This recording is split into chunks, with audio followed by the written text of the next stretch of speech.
Serve করার জন্য। পারলে বন্ধুরা তোমরা অবশ্যই বাড়িতে ট্রাই করবে এবং ভালো লাগলে আমার ভিডিওটাকে লাইক এবং চ্যানেলটাকে সাবস্ক্রাইব করে দেবে। এবার গ্যাসের ফ্লেম অফ করে দিচ্ছি।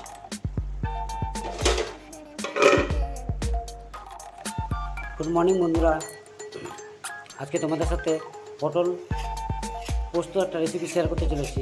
তার জন্য আমি পটলগুলো এইভাবে আমি ছিলে নিচ্ছি। পটলগুলো আমার ছিলা হয়ে গেছে। এবার মাঝখান থেকে একটা এইভাবে চিরা দিয়ে দেবো। এবার পটলগুলো ভেজে নিচ্ছি। তার কড়াই চাপিয়ে দিয়েছি, তেল দিয়ে দিচ্ছি। ফরচুনেটের সয়াবিন অয়েলের তেলটাকে আমি ব্যবহার করছি। একটু বেশি পরিমাণে তেল দিয়ে পটলগুলোকে ভালো করে ভেজে নিচ্ছি লাল লাল করে। তেলটা গরম হতে দিই। তেল আমার হিট হয়ে এসছে। এবার কেটে রাখা পটলগুলোকে এর মধ্যে অ্যাড করে দেবো।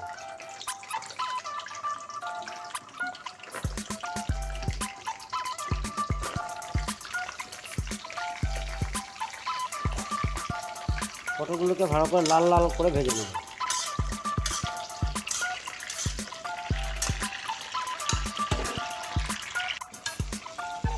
পটলগুলো আমার লাল লাল ভাজা হয়ে গেছে, এবার তুলে নেব।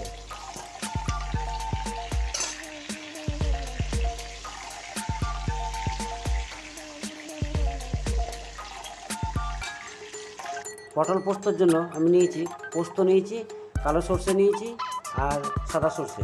এটাকে মিক্সির মধ্যে অ্যাড করে দেবো। তার সাথে সাথে দিয়ে দেবো কাঁচা লঙ্কা আর আদার টুকরো। এবার মিক্সি করে নিই।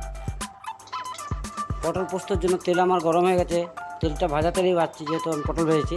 এর মধ্যে ফোড়ন দিয়ে দিচ্ছি দুটো শুকনো লঙ্কা, একটা তেজপাতা আর অল্প একটু কালো জিরে। ফোড়ন দিয়ে দিলাম। এরপরে দিয়ে দেবো হলুদ, দিয়ে দেবো হলুদটাকে একটু হতে দেবো। হলুদটা হলে দিয়ে দেবো স্বাদ অনুসারে লবণ দিয়ে দিচ্ছি।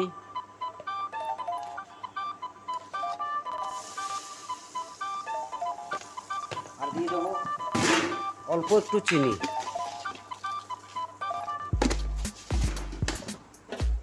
এবার এটা আমার হয়ে এসছে। এরপরে দিয়ে দিচ্ছি বেটে রাখা পোস্ত, সর্ষে এর মধ্যে অ্যাড করে। এবার এটাকে হালকা করে হতে দেবো।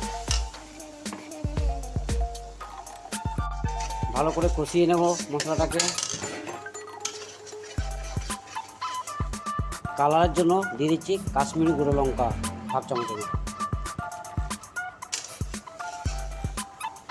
কষা আমার হয়ে গেছে, তেল ছাড়তে আরম্ভ করেছে। এর মধ্যে এবার পটলগুলো আমি অ্যাড করে দিচ্ছি।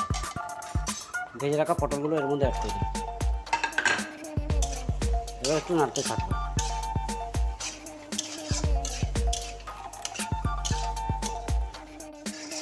আমার ভালোভাবে কষা হয়ে গেছে। এরপরে এতে জল অ্যাড করে দেবো।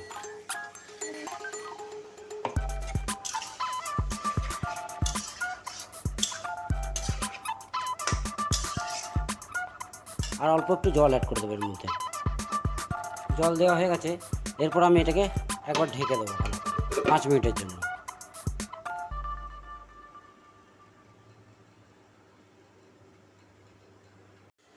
ঢাকনা সরিয়ে রেখে নিচ্ছে একবার।